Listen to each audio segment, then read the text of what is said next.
गढ़चिरौली में मुठभेड़ में 5 नक्सलवादी ढेर। महाराष्ट्र और छत्तीसगढ़ सीमा पर बड़ी साजिश का पर्दाफाश। करीब 8 घंटे चली मुठभेड़ के बाद जंगल में मिली लाशें। आगामी विधानसभा चुनाव के मद्देनजर जिले में विध्वंसक गतिविधियों को अंजाम देने और बड़ी साजिश रचने की योजना बना रहे कुछ नक्सली पिछले 3-4 दिनों से एकत्र हो रहे थे। वे महाराष्ट्र के गढ़चिरौली और छत्तीसगढ़ के नारायणपुर के सीमावर्ती कोपरशी जंगल में 2 अलग-अलग स्थान पर डेरा डालकर बैठे थे। ये जानकारी पुलिस को मिली थी।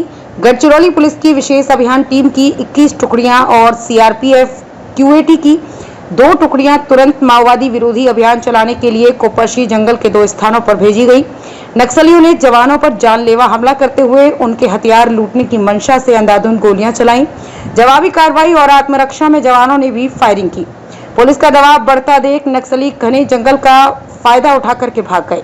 करीब 8 घंटे की मुठभेड़ के बाद जवानों ने इलाके में तलाशी अभियान चलाया, जिसमें घटनास्थल पर 2 पुरुष और 3 महिलाएं कुल 5 नक्सलियों के शव मिले।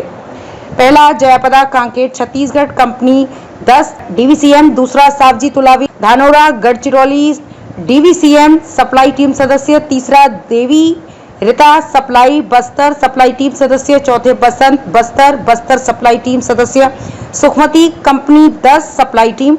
मारे गए नक्सलियों पर मुठभेड़, आगजनी और हत्या जैसे कई मामले दर्ज थे। इसके साथ ही पुलिस को घटनास्थल से 5 आग्नेयास्त्र बरामद करने में सफलता मिली है।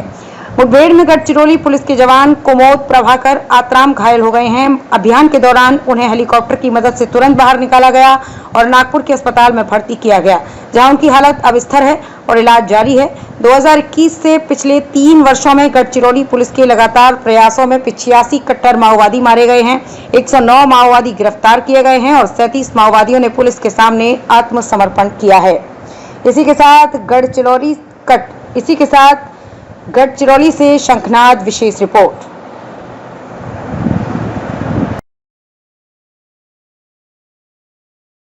चुनाव के पूर्व ही बड़ी कामयाबी गढ़चिरौली पुलिस को मिली थी। किस प्रकार का ऑपरेशन था, कितनी कामयाबी मिली?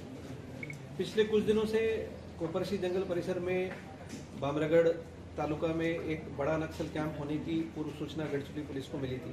इसके मद्देनज़र हमने 19 अक्टूबर को शाम में एक अभियान लॉन्च की, जिसमें additional SP operation Yatish Deshmukh, additional SP admin Shri M Ramesh और 23 C60 की टुकड़ियां और 2 क्विक एक्शन टीम सीआरपीएफ की ऐसी जॉइंट ऑपरेशन हमने लॉन्च की थी। और इस ऑपरेशन को लॉन्च करके 25 किलोमीटर के पैदल प्रवास के बाद हमारे लोग जब कोपरशी जंगल परिसर में एरिया सर्च कर रहे थे, तो उस समय माओवादियों ने अंधाधुंध गोलीबारी हमारे ऊपर शुरू कर दी।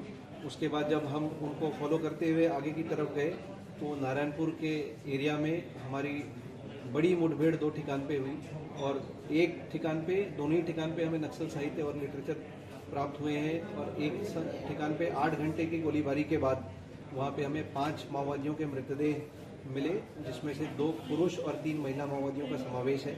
जो 5 माओवादियों के मृतदेह मिले उसमें 2 बड़े कैडर हैं, एक जया भूरीपदा जो divisional committee member company number 10 की और commander in chief Uttar Gadchiroli division की थी, उसका मृतदेह हमें मिला है। एक सावजी तुलावी जो गोरेकसा धानोरा का रहने वाला है गढ़चिरौली का, वो divisional committee member Gadchiroli supply team का था, उसकी मृतदेह हमें प्राप्त हुई। और 3 प्लेटून मेंबर देवे वीके बसंत और सुखमती मड़काम, ऐसे 3 प्लेटून मेंबर के मृतदेह का भी समावेश है। हमें इन 5 के हथियार भी मिले हैं और बड़ी मात्रा में एक्सप्लोजिव्स, दारूगोड़ा और नक्सल साहित्य भी हमने जब्त किया है, जिसमें पेनड्राइव का भी समावेश है। इन सब की एनालिसिस की जा रही है और अभी भी टीम्स हमारी इतने डीप में अबुझमाड़ में से वापस लौट रही है।